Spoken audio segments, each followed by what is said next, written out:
right, I want you to get a pen and paper. If you don't have one handy, pause the video and go get one. Okay, now, you're gonna write 2 lists. Put them in columns side by side, all right? In the first list, write down everything that gives you energy, okay?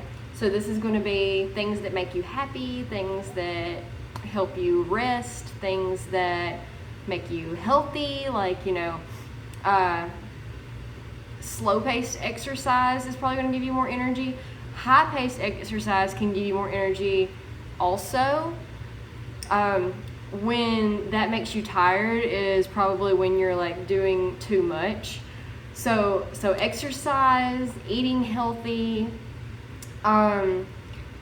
meditation, resting, naps, hobbies, things that make you happy, all the stuff that's good, all right?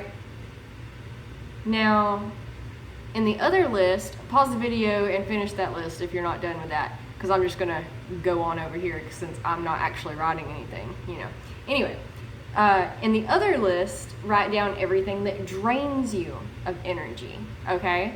This is things that you hate doing, things that you have to force yourself to do, things that you're not good at and it takes you forever to do, okay? So things that drain you of energy. If you need a few minutes of that, pause the video. Okay, so now that we have our 2 lists, what you want to do is set the list of things that give you energy to the side, or if they're on the same piece of paper, just ignore it for a second. Look at the other list, the things that drain you of energy, and is there anything on that list that you can delegate to other people? Is there anything on that list that you can get rid of entirely? Is there anything on that list that isn't absolutely necessary? If it's absolutely necessary and you can't delegate it to anybody else, and remember, we want to remember the difference between can't and won't. All right? So if you can't or won't delegate it to somebody else and can't get rid of it, can you minimize it? Or can you set aside a specific time limit for it? So you're only doing it X amount of time a day. Or you're only doing it at the beginning of your day and getting it over with. Or, So, because we don't want to spend our time using up our energy if we're not replenishing it, okay? So the list of things that give you energy, I want you to get to your scheduler and that I gave you. It's in your workbook. It's in a printable by itself also. In maybe the routine one, I forget. It's a big course. But get to your scheduler and take your list of things that give you energy and put them in there every day. Okay? Every day, make sure that you're making time for all of these things that give you energy. Try to make it to where you have absolutely positively nothing on your list that drains your energy, and everything is just positive energy, giving you energy, right? Because people have this false belief that in succeeding in anything that they want to succeed at, there's going to be things that they hate, and there's going to be things that they don't want to do, and there's going to be things that are, just like, ugh. But it's not true, okay? It's not true. And actually, you start seeing yourself succeed at more things when you get rid of the things that you don't like and just do the things that you like, all right?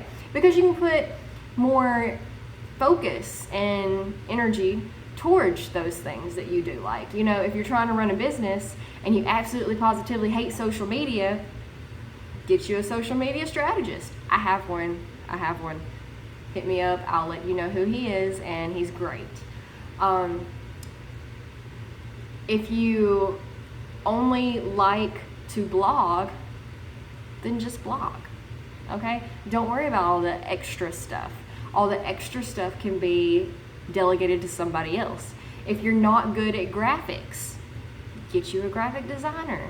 Okay? There are people out there who would love to do your things for you. They would love to do your graphic designing for you, and your blog posting and your Twitter posting, and they would love to do these things for you because that's what they love to do and that's what they're good at. So if you can only focus on the things that you love and the things that you're good at, then not only are you propelling yourself forward because you can pour more focus and energy into these things and make them even more epic and awesome than they already are, but you're helping other folks propel themselves forward too, right?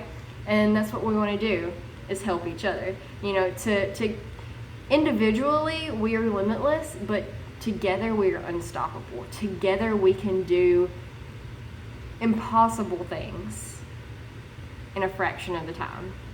We can do impossible things on our own, but it's going to take forever, guys, and it's going to be miserable, and you're going to be dragging your feet, and you're going to get burnout, which is what we want to avoid, is burnout.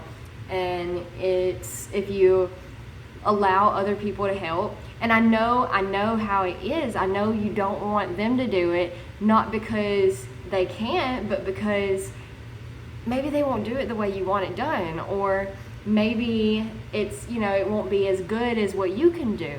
And maybe that's true, but maybe you can even be really picky at who you decide to hire, and you can sit down with them and you can give them like 3 pages longs of what you want done, and that's okay, because if they don't want to do it, there's somebody else who will. Okay? You can be as picky as you want, you can be as type A as you want. There's people out there who can help you, okay? You don't have to do it all by yourself, and you shouldn't do it all by yourself. It's more fun when you do it with other people. It's better when you do it with other people, because you can do what you're good at and they can do what they're good at, and that way you don't have to mess with the things that you don't like and the things that you're not good at, and everybody wins, and everybody accomplishes their goals more quickly and more successfully, and it's just happy. So yeah, work on your list, move the things that drain your energy somewhere else, get them out of your world and into somebody else's world who it isn't a drain of energy for, and then focus on the things that give you energy, okay? And yeah, so moving on.